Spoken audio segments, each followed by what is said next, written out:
Man, look at this place. Look at that wall. That's insane. Matches the door. Look at that door. We're in like a real, we're in a real Red Hill mining town over here. We're in Clifton, Arizona. Across the street, I could probably throw a quarter with my left hand and hit this giant rock face. It's got to be 10 stories high, 15 stories high. And right across the street, there's no sidewalk. It's a railroad track for a freight railroad where they put like copper ore and giant oil tankers right across the street. Like when the thing goes by, you feel the rumble of it, like as if Saddam Hussein's army that never really existed was rumbling right by. It's pretty cool. Um, so I'm in a good mood today. We had a lot of fun. We had a hell of a lot of fun. First of all, we crossed out of New Mexico and into Arizona. That was great. The overall classification for our city and state sign races, I probably haven't even told you guys this. We race for every city and state sign, or county, or town, whatever. And we were tied for a while, but then Rick kicked my butt coming into Clifton. And I want to say that I'm very proud of myself because I'm not the best sprinter. That I did capture the Arizona flag. It made me very happy. Fred kicked butt today. When we start, it's cold. It might have been a little bit below 40 degrees when we started. It might have been 40, I don't know. And then it slowly creeps up to, in the case of today, somewhere in the 70s, which in the Arizona, New Mexico sun feels very hot. So with this crazy climate change and riding in mountains and giant rollers, altitude, Fred really kicks some butt. I mean, the dude's from Milwaukee. He's just gotten into riding, like, seriously over the summer. And it's really amazing. He just keeps hammering it. I posted a video. If you're watching this on the Pablove, you'll see it right above this video. Stan shot a video on my Flip brand camera from the car today of Rick and I descending Needle's Eye Pass on something that's called like Mount Lou Mountain or something like that. It's basically the mountain that we had to cross in the first 15 or 20 miles of being in the state of Arizona. So the New Mexico border is like right in this mountain. And the descent was amazing. I say in the text of the YouTube clip that we were going 35 to 40. I think we might have been going faster than that. I can't remember. All I can tell you is that it was great fun. We had lots of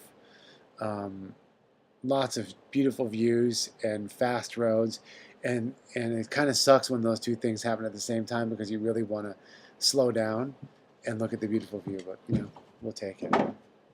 Oh yeah, and Fred pulled over on the side of the road. Look, this is real. Okay, I can verify this is real. And let me show you something here. All right, let me show you something. Look at this. Watch this. Dude. Watch this. Okay, hold on. Look at this. Look at this thing. Dude, this might be a human bone. That wouldn't be that funny, actually, but look at that. Look at that. This Pablo and I used to bicycle like this. This thing is going back and forth. So, yeah, that's really crazy. Yeah, it's bone. He just smelled it to verify that it's bone. I don't really want to go there. The guys verified that it was a real bone, and Stan thinks it's a cow bone. Whatever. So, what else can I tell you? We're in Arizona. Tenacious D decided to throw a fundraiser for us. Well, they're not throwing a fundraiser. They're doing a concert at Largo in Los Angeles, which is the cool, small, 220 seat cabaret style venue that they came up in. In fact, they came up in the original Largo, which was far less than 220 seats. They're doing a show on December 23rd there. I think they have not played a concert in a long time, maybe over a year, since Mr. Jack Black has been shooting a bunch of movies. And they decided to turn their December 23rd concert into a benefit for a charity. They decided to do it for Pablove. So John and Michelle at Silva Artist Management and the crew over there dropped this surprise on us. Literally was jumping for joy last night when we found out about this. Another one of their bands, Band of Horses, are playing the Pablove Across America homecoming show at the Avalon on November 21st. So those guys are throwing us a lot of love, as always, and really appreciate that.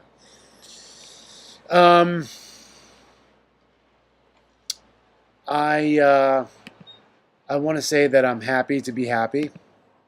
It's been a long time coming. I think being one state away from many of the people who are watching this video is really helpful for me. I'm homesick. I'm sick of being in other time zones. I want to be back at home. I would love to be on the road forever and be able to do business and ride and be with my family. But unfortunately for me, being on the road means that, it's kind of hard to do conference calls and hang out with my wife and my son and hang out in Pablo's garden and go to Pablo's grave and be with him and in that way when I'm out here, right? Pretty darn hard.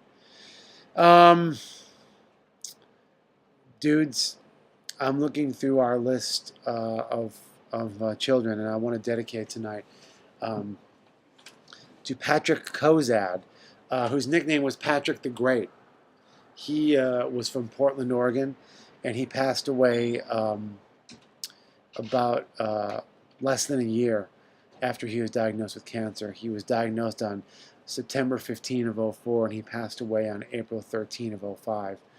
And I'm just reading what his parents sent us, and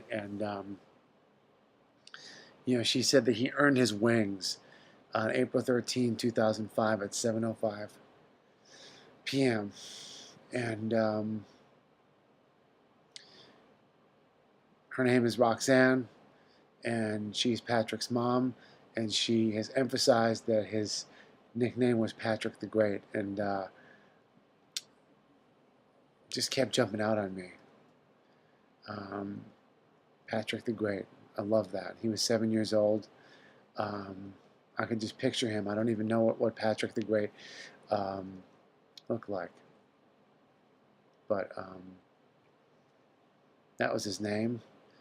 He lived in Portland, Oregon. His mom's name is Roxanne. She's a survivor. He survived cancer in a different way. Polly has stressed to me that Pablo survived and didn't lose his battle. I know what she means by that. Pablo did survive. We lost his physical body, and now we have to find new ways of connecting with him and communicating with him. And it's one of the things that I'm doing out here. Really felt Pablo today. There was one section of road that I just went nuts on. I thought my kneecaps were going to pop off. My legs were burning so bad. And I was talking to Pablo the whole time, and it was awesome. Really awesome. It was sort of the equivalent of throwing a massive Tony Soprano style temper tantrum, like a raging bull temper tantrum, except I was doing it in what I would say is a productive and healthy way on my bike. And at one point I flew up this hill, and I hit 780 watts on my bike, which probably means nothing to most of you, but that's a lot of watts. Okay, good night, everybody. We'll see you in the morning. We're climbing another mountain tomorrow, and that's all.